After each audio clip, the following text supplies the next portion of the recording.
Hi everybody, we're here at John Sadler's Auto Repair, and we're working on a 1987 Mercedes-Benz 560 SL, and it had some leaking rear brake calipers.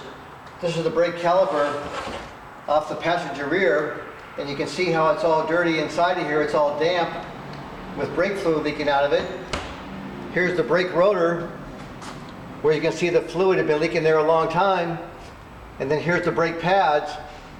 You can see it's all full of brake fluid. So it had a problem for a while.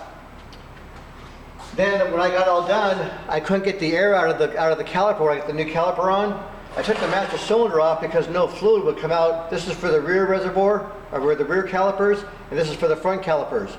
And when I took this off, and you tap on it, there's all this just black gunk it's a 1987 model. I don't think this unit ever got replaced. So I called my German auto parts distributor. I bought a brand new master cylinder from a company called Ate. This is an original equipment part. And then you have to reuse your reservoir when you put it on.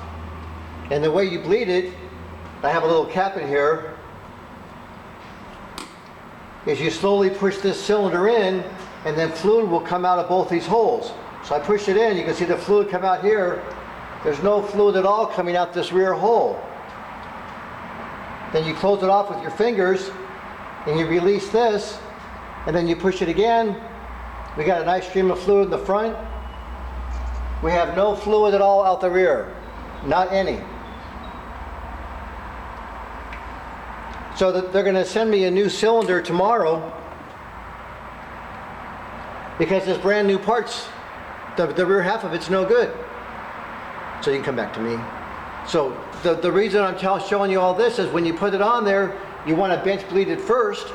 And so if I would have put it on the car and tried to bleed it, I have to take the whole thing off the car again. By putting it on the bench and having no fluid come out of the rear reservoir, which is this hole right here, this is for the rear brake calipers, no fluid whatsoever is coming out of there. So I got a brand new part that half of it's no good. And that's just a little tip from John Sadler's. You have to be very careful when you're putting parts on cars and you're doing things and you're bleeding the brakes and you're doing all the things you're supposed to do. If it doesn't work, call the manufacturer and get another one. I called the supply house and they said, well, you got a brand new one. I said, I know, but it doesn't work. So after a couple of times of both of us repeating ourselves, I get another new one coming tomorrow.